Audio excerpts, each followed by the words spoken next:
Ketenangan jiwa, ketenangan batin, dan ketenangan pikiran perlu kalian lakukan. Tetapi jika semua itu belum kamu dapatkan, saya harap kamu harus mendapatkannya. Dan bagaimana Anda mendapatkan itu semua?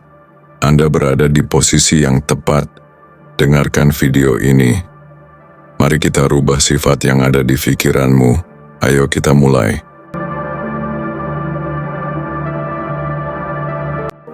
Kamu nggak perlu selalu terlihat optimis di mata orang lain. Ini bukan tentang membuat orang percaya. Ini tentang membangun keyakinan yang tenang, yang kamu rasakan dalam diam. Saat kamu sedang sendirian, saat kamu sedang cuci piring, atau menunggu lampu merah, saat itulah kekuatanmu tumbuh.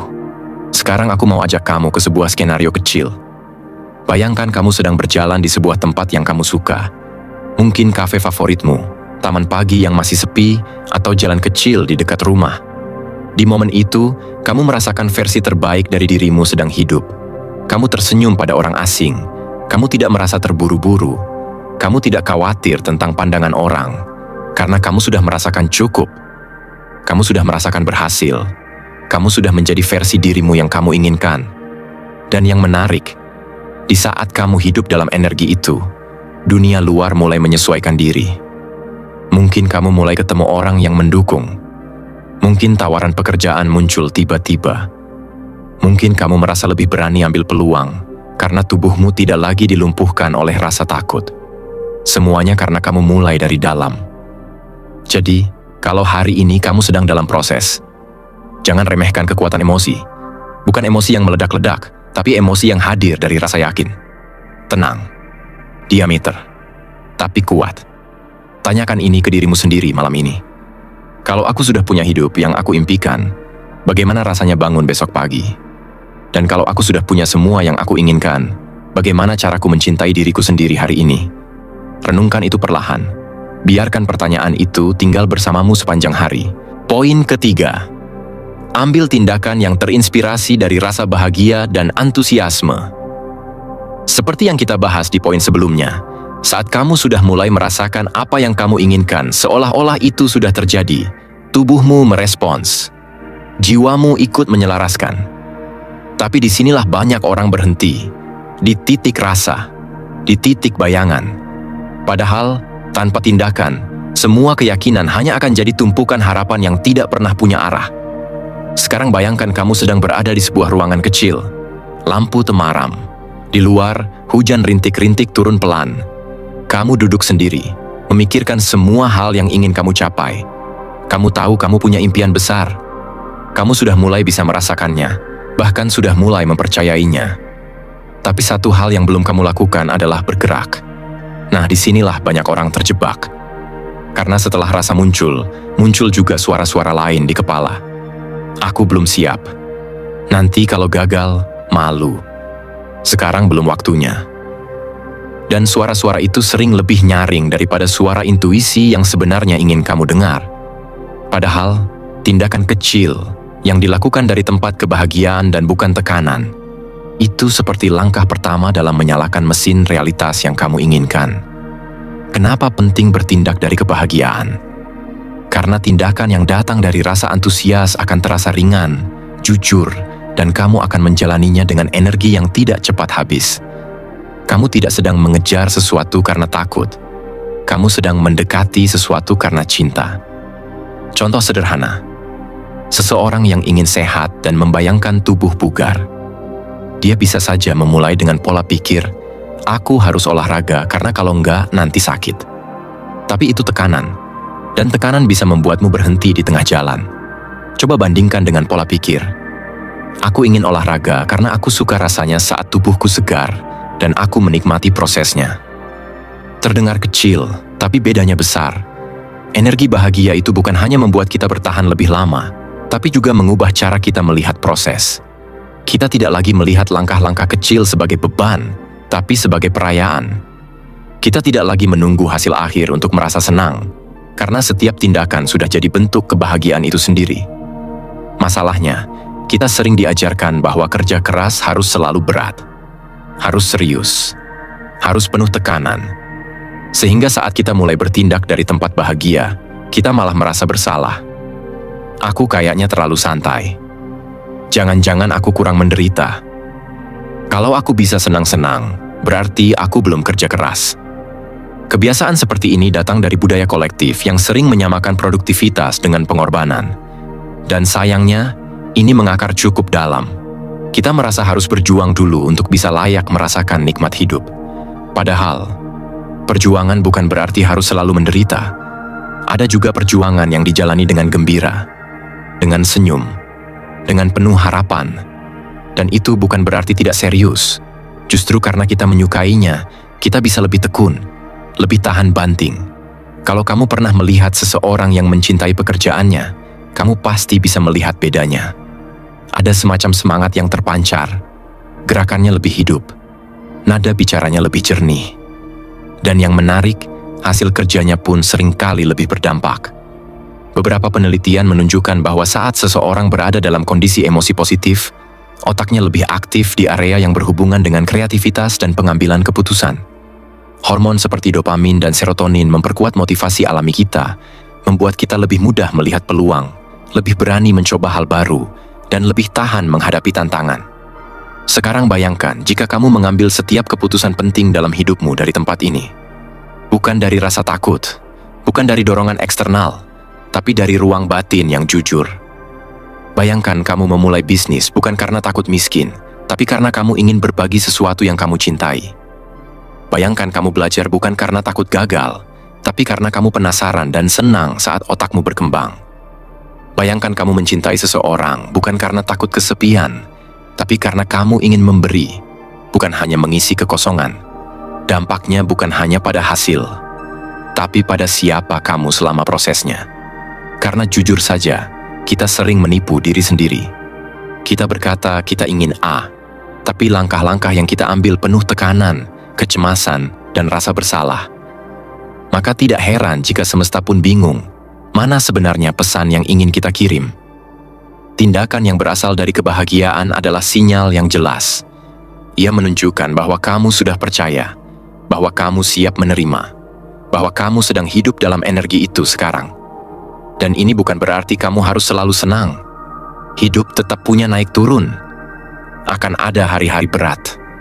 Tapi di balik semua itu, kamu tahu alasan kamu bertindak bukan karena kamu takut tertinggal, tapi karena kamu mencintai arah yang kamu tuju. Nah, bagaimana caranya memulai tindakan seperti ini secara realistis? Pertama, jangan tunggu mood baik datang dulu. Justru ciptakan mood itu melalui kebiasaan-kebiasaan kecil. Bangun pagi, atur napas, ucapkan rasa syukur, dan lakukan satu hal yang kamu tahu bisa meningkatkan energimu. Bisa sesederhana menulis satu kalimat afirmasi, merapikan kamar, atau membuat secangkir kopi dengan pelan tanpa terburu-buru. Lalu, ambil satu langkah kecil yang mendekatkanmu ke tujuan. 1. Kecil.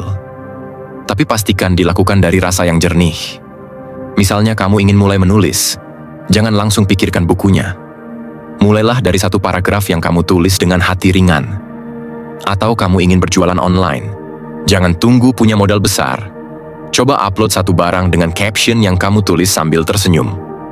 Energi itu terasa, dan itu menular. Kalau kamu bertanya, tapi gimana kalau aku nggak punya semangat?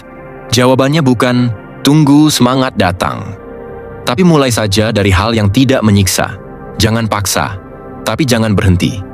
Temukan jalan tengah. Hal kecil yang tidak membuatmu stres, tapi tetap punya makna. Tindakan itu harus cukup ringan untuk dijalani, tapi cukup bernilai untuk membuatmu merasa bergerak. Ingat, semangat bukan syarat, tapi hasil. Semangat itu muncul saat kamu sudah mulai bergerak, bukan sebelum.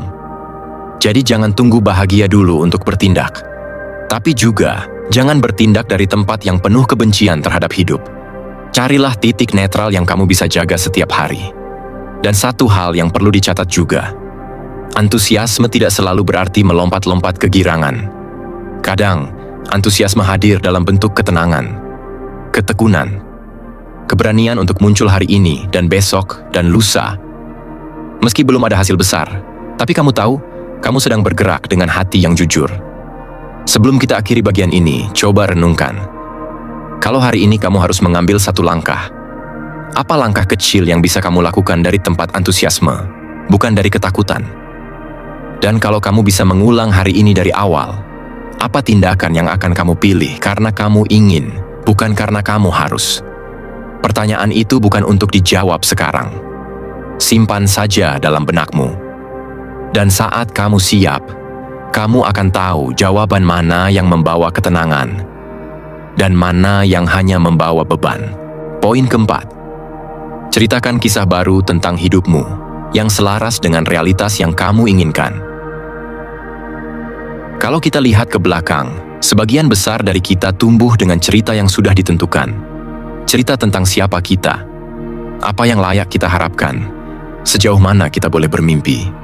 Bahkan, kadang cerita tentang batasan-batasan itu sudah ditulis sejak kita kecil, oleh lingkungan, keluarga, atau bahkan oleh pengalaman buruk yang belum sempat kita sembuhkan.